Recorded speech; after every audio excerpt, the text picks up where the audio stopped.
So Visa, MasterCard, and Discover cut ties with PornHub.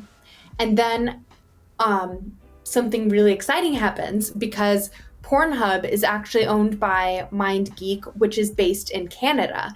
And Canadian Parliament called in MindGeek executives to testify before an ethics committee about the exploitation and abuse happening on their platform.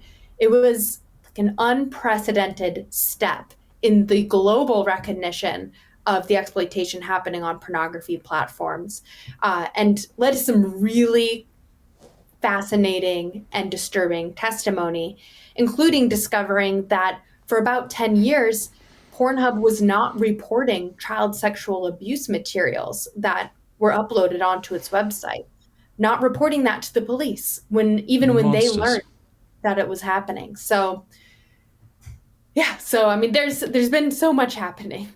Is it fair to say that Pornhub empire is beginning to crumble? And if so, what can we do to hasten that crumbling? I do believe it's beginning to crumble. You know, the MasterCard is no longer operating with them, and Unilever and Kraft Heinz and Roku, all mainstream companies that had connections to Pornhub in one way or another, have cut ties, distanced themselves. At the same time, probably the most impactful thing is survivors speaking out, but also turning to civil litigation. So there are, by my estimation right now, around 200 survivors of abuse who are actively suing Pornhub or MindGeek for facilitating videos of their exploitation, which is incredibly significant. Actually, our law center is involved in some of those lawsuits as well, including defending one plaintiff, a Jane Doe, who was just 16 years old when she was drugged and she was sexually assaulted.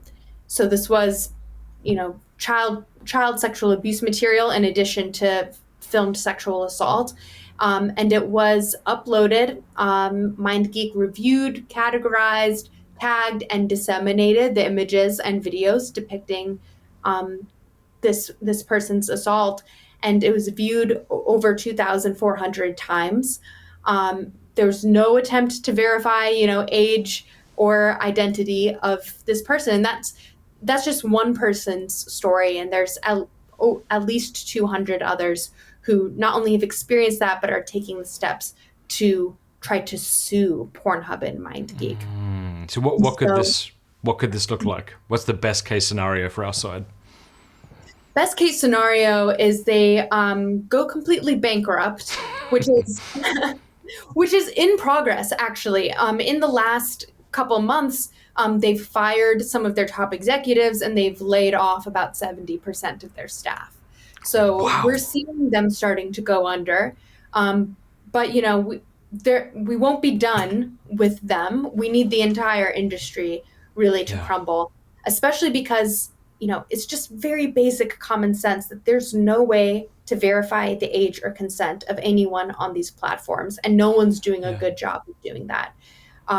So I think we're on our way towards that, and people can really support this by just continuing to speak about it and raise awareness, and put pressure on any mainstream corporations that are supporting the infrastructure for pornography platforms, because at this point, we know enough about how they operate, and we have seen enough survivors step forward to know that you can't make this a sanitary industry. Mm-hmm.